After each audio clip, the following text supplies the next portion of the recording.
चंडवीरां चंडमायां रक्तबीज प्रभंजनीं तां नमामि च देवेशीं गायत्रीं गुणशालिनीं। ओम देवी कालरात्रै नमः। 15 अप्रैल 2024 यानी कि सोमवार के दिन चैत्र नवरात्रि की सप्तमी तिथि है। तो आप सभी भक्तों को चैत्र नवरात्रि की सप्तमी तिथि की मंगल शुभकामनाएं। माँ भगवती कालरात्रि की कृपा सदैव आप और आपके समस्त परिवार पर बनी रहे। नवरात्रि की सप्तमी तिथि की अधिष्ठात्री देवी हैं माँ कालरात्रि। माँ कालरात्रि की पूजा नवरात्रि की सप्तमी तिथि पर करने से हर प्रकार के संकट से, भय से, दुर्घटना से, अकाल मृत्यु से रक्षा होती है। माँ कालरात्रि की पूजा करने से किसी भी प्रकार का तंत्र मंत्र का प्रभाव हो, किए कराए का प्रभाव हो, कोई भी बुरी नजर आपको लगी हो, किसी की बद्दुआ लगी हो, किसी प्रकार का कोई दोष लगा हो, किसी का श्राप आपको लगा हो, उससे मुक्ति मिल जाती है। पुराणों के अनुसार शुंभ और निशुंभ के साथ रक्त बीज का विनाश करने के लिए देवी ने कालरात्रि का रूप धारण किया था। देवी कालरात्रि का रंग है कृष्ण वर्ण का, अर्थात थोड़ा श्याम वर्ण है माँ का, इसलिए इनको कालरात्रि कहा गया है। और माँ कालरात्रि अपने भक्तों का हमेशा शुभ करती हैं, इसलिए इनको शुभम करी भी कहा जाता है, अर्थात शुभ करने वाली देवी। तो किसी भी प्रकार का भय हो, आपको भूत प्रेत या फिर बुरी शक्ति का भय हो, शत्रु और विरोधियों का भय हो, या फिर आप किसी भी प्रकार से ग्रह दोषों के प्रभाव में दुख पा रहे हो, कष्ट पा रहे हो, जैसे कि राहु केतु शनि जनित कोई भी पीड़ा हो, तो ऐसे में माँ कालरात्रि की आराधना आपके लिए अचूक मानी गई है, जरूर करनी चाहिए। तो आज की वीडियो में आप जानेंगे कि माँ कालरात्रि की पूजा नवरात्रि की सप्तमी तिथि पर आपको किस प्रकार से करनी चाहिए, माँ कालरात्रि की पूजा की संपूर्ण विधि क्या है, माँ का स्वरूप क्या है जिसका हमें पूजा के समय ध्यान करना है, मंत्र क्या है जिसका आज हमें जप करना है, भोग क्या अर्पित करें जिससे कि अकाल मृत्यु भय दुर्घटना से मुक्ति मिल जाए, और माँ कालरात्रि का प्रिय रंग क्या है, जिस रंग के वस्त्र धारण करके आज हमें माँ की आराधना करनी चाहिए। आज कौन सा पुष्प माँ को अर्पित करें जिससे कि माँ प्रसन्न होकर मन चाहा वरदान हमें प्रदान करें, कौन सा उपाय करें जिससे कि इस पूजा का व्रत का संपूर्ण फल हमें प्राप्त हो जाए। मतलब आज की वीडियो में माँ कालरात्रि की पूजा से संबंधित संपूर्ण जानकारी आपसे शेयर करने वाली हूँ। इसके अलावा जो भी प्रश्न है आप लोगों के, जो पिछली वीडियो के कमेंट बॉक्स में आए हुए हैं, उनके उत्तर भी आपको आज की वीडियो में मिल जाएंगे। तो वीडियो को पूरा जरूर देखिए, और अगर वीडियो अच्छी लगे तो इसे लाइक भी जरूर कीजिए, क्योंकि आपके लाइक्स, आपके कमेंट्स मेरे लिए बहुत महत्वपूर्ण होते हैं। यही एकमात्र जरिया है जिनसे मुझे पता चलता है कि आपको ये वीडियो अच्छी लगती है और आपके लिए ये वीडियो उपयोगी है। तो अगर वीडियो अच्छी लगे तो लाइक तो जरूर ही किया कीजिए। तो बात करेंगे पूजा विधि के बारे में, लेकिन उससे पहले जानते हैं कि 15 अप्रैल यानी कि सप्तमी तिथि का शुभ मुहूर्त क्या है। देखिए, सप्तमी तिथि प्रारंभ होगी 14 अप्रैल 2024 सुबह 11:44 पर और समाप्त हो रही है 15 अप्रैल को दोपहर में 12:11 पर। तो सूर्योदय काल के अनुसार 15 अप्रैल को सप्तमी तिथि मनाई जाएगी और 15 अप्रैल को सूर्योदय काल का समय रहेगा सुबह 6:09 पर और सूर्यास्त का समय रहेगा शाम को 6:43 पर और ब्रह्म मुहूर्त का समय रहेगा सुबह 4:32 से 5:20 तक। 15 अप्रैल को अभिजीत मुहूर्त का समय रहेगा दोपहर में 12:01 से दोपहर 12:51 तक। और अब बात करें राहु काल के बारे में, तो देखिए, राहु काल प्रारंभ होगा सुबह 7:44 पर और समाप्त होगा 9:18 पर। एक बहुत ही शुभ मुहूर्त आपको प्राप्त हो रहा है आज के दिन, यानी कि 15 अप्रैल को त्रिपुष्कर योग और सर्वार्थ सिद्धि योग का। तो सर्वार्थ सिद्धि योग, जैसा कि आप सभी जानते हैं, सभी कार्यों में सिद्धि मिल जाती है इस समय में अगर आप करते हैं तो। और त्रिपुष्कर योग का मतलब होता है इस समय में आप कोई भी कार्य करते हैं उसका 3 गुना आपको फल मिलता है। या ऐसा भी कहा जाता है कि जो काम त्रिपुष्कर योग में किया जाता है उसको 3 बार करना पड़ता है। तो इसलिए इस समय में हमेशा शुभ कार्य करना चाहिए, कोई भी गलत कार्य नहीं करना चाहिए। अब कब से कब तक रहेगा त्रिपुष्कर योग, तो देखिए, 15 अप्रैल को सुबह 1:34 से 15 अप्रैल को ही सुबह 6:09 तक रहेगा, मतलब अर्धरात्रि से सुबह तक। ठीक है, मतलब सूर्योदय होने से पहले त्रिपुष्कर योग समाप्त हो जाएगा। ऐसे में अगर आप ब्रह्म मुहूर्त में कोई पूजा पाठ, मंत्र जप इत्यादि करना चाहते हैं या करते हैं तो उसका लाभ आपको बहुत अधिक प्राप्त होता है, यूं कहें कि 3 गुना प्राप्त होता है। तो प्रयास कीजिए कि 15 अप्रैल को सुबह उठकर आप ब्रह्म मुहूर्त में स्नान करके और पूजा पाठ या मंत्र जप इत्यादि करना चाहते हैं, किसी मंत्र को सिद्ध करना चाहते हैं, तो उस समय में आप कर पाएं, अत्यंत ही श्रेष्ठ होगा। और अब जानते हैं माँ कालरात्रि की पूजा विधि के बारे में। तो सप्तमी तिथि के दिन प्रातःकाल जल्दी उठ जाइए, उठकर नित्य कर्मों से निवृत्त होकर स्नान कर लीजिए। स्नान करके साफ स्वच्छ वस्त्र धारण कर लीजिए। और हाँ, माँ कालरात्रि का प्रिय रंग है नीला रंग। इसके अलावा आप लाल रंग के वस्त्र भी धारण कर सकते हैं। काले रंग के वस्त्र धारण करके माँ कालरात्रि की पूजा भूल से भी नहीं करनी चाहिए, क्योंकि हम जो पूजा करते हैं गृहस्थ आश्रम में वो बिल्कुल सात्विक पूजा होती है, इसलिए शुभ रंगों के वस्त्र धारण करके माँ कालरात्रि की पूजा आराधना करें। या तो लाल रंग के या फिर नीले रंग के वस्त्र भी आप धारण कर सकते हैं। तो स्नान इत्यादि से निवृत्त होकर सबसे पहले भगवान सूर्यदेव को जल अर्पित करना चाहिए। उसके बाद अपने घर के मंदिर में आ जाइए जहाँ पर आपने माँ की चौकी लगाई है। सभी देवी देवताओं को अपने दोनों हाथ जोड़कर प्रणाम कीजिए। इसके बाद शुद्ध आसन डालकर चौकी के पास बैठ जाइए। अब शुद्धिकरण कर लीजिए। सबसे पहले जैसे कि थोड़ा जल लेकर अपने ऊपर, अपने आसपास जहाँ पर चौकी आपने स्थापित की है तो अपने आसपास जल के छींटे दीजिए।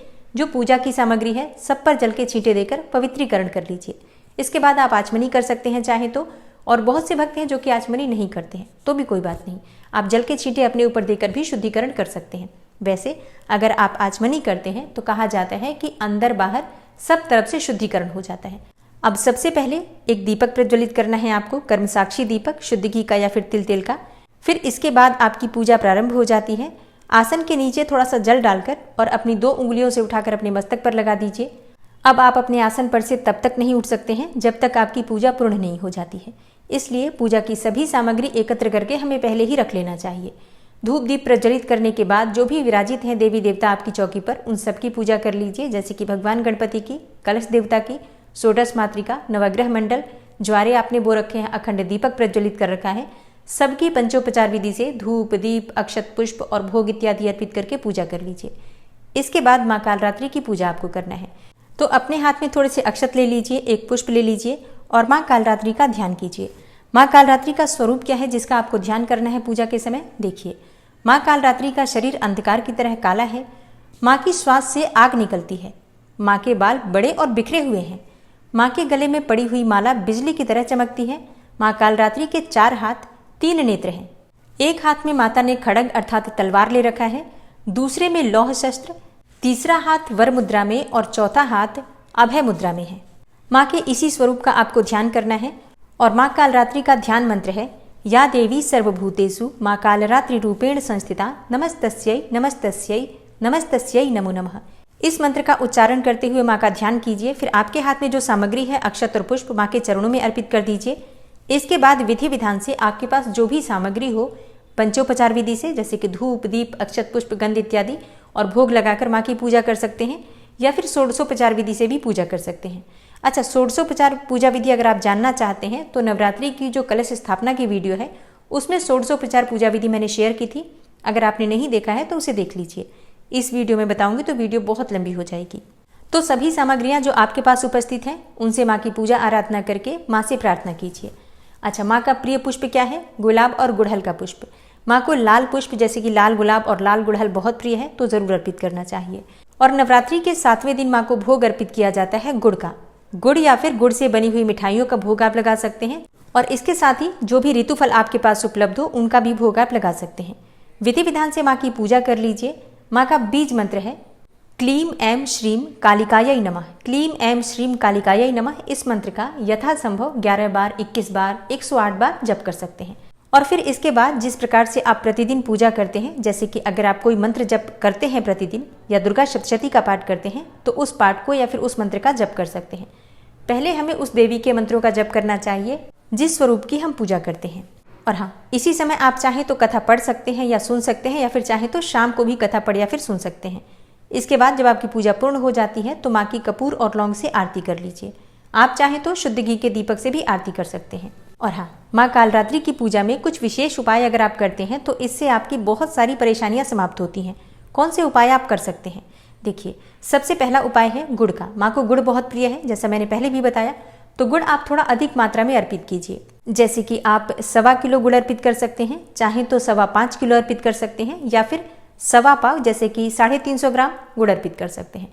मतलब इसी प्रकार से थोड़ा अधिक मात्रा में गुड़ अर्पित करके और माँ की पूजा आराधना कर लीजिए।